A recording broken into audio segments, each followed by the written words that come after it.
అందరికీ నమస్కారం. Welcome back to mini recipes. Morning breakfast హెవీగా హెల్దీగా తినాలి అని అనుకుంటున్న వాళ్ళ కోసం ఒక మంచి హెల్దీ బ్రేక్ఫాస్ట్ రెసిపీని ఇవాళ వీడియోలో షేర్ చేస్తాను.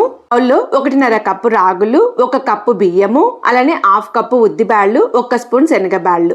దీంట్లో మనం బియ్యము క్రిస్పీనెస్ కోసం యాడ్ చేస్తున్నాము. నచ్చని వాళ్ళు స్కిప్ చేసేయచ్చు. బియ్యం వేస్తే కొద్దిగా క్రిస్పీగా వస్తుంది దోశ. 3-4 టైమ్స్ బాగా వాష్ చేసుకుని నీళ్లు పోసేసి ఓవర్ నైట్ బాగా నాననివ్వాలి.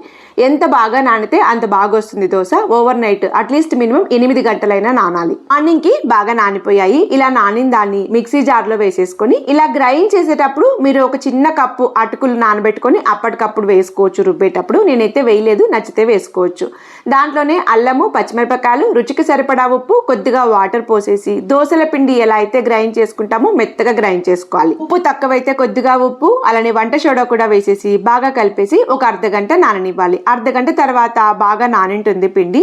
ఇలా ఒక్కొక్కసారి పిండి ఎంత బాగా నానినా మనం ఎంత బాగా మెజర్మెంట్ కరెక్ట్ గా వేసినా దోశలు రావు. అప్పుడు ఇలా పిండి కలిపేటప్పుడే ఒక చిన్న స్పూన్ గోధుమ పిండి వేసేసి కలిపేసి దోశలాగా పోసేసుకోవచ్చు. దోశలు పోసే ముందరగా ప్యాన్ ఒకసారి టిష్యూ పేపర్ తో క్లీన్ చేసేసి వాటర్ జీలకరించి ఎంత పల్చగా వీలైతే అంత పల్చగా దోశలాగా పోసేసుకోవాలి. ఈ దోశల పైన నూనె లేదా నెయ్యి వేసి క్రిస్పీగా క్రంచీగా ఫ్లేమ్ ని లో టు మీడియం అడ్జస్ట్ చేసుకుంటూ బాగా కాల్చుకోవాలి. మీకు ఒక డౌట్ రావచ్చు, మనం అటుకులు వేయలేదు కదా గట్టిగా వస్తాయేమోని. బియ్యము శనగబ్యాళ్ళు 2 వేసాం కాబట్టి క్రిస్పీగా అలానే మెత్తగా ఉంటాయి. Very healthy and calcium rich breakfast. పిల్లలు పెద్దలు అనే సంబంధం లేకుండా చిన్న పిల్లల నుంచి పెద్దవాళ్ళ వరకు ఎవరైనా తీసుకునే హెల్దీ బ్రేక్ఫాస్ట్. ఈ దోశల్లోకి spicy chutney or masala curry the best combination. ఈ రెసిపీ మీకు నచ్చితే లైక్ చేయడం, హైప్ ఇవ్వడం, ఛానల్ ని సబ్స్క్రైబ్ చేయడం మర్చిపోవద్దు. మరొక మంచి వీడియోతో మళ్ళీ కలుద్దాం. Thank you so much for watching.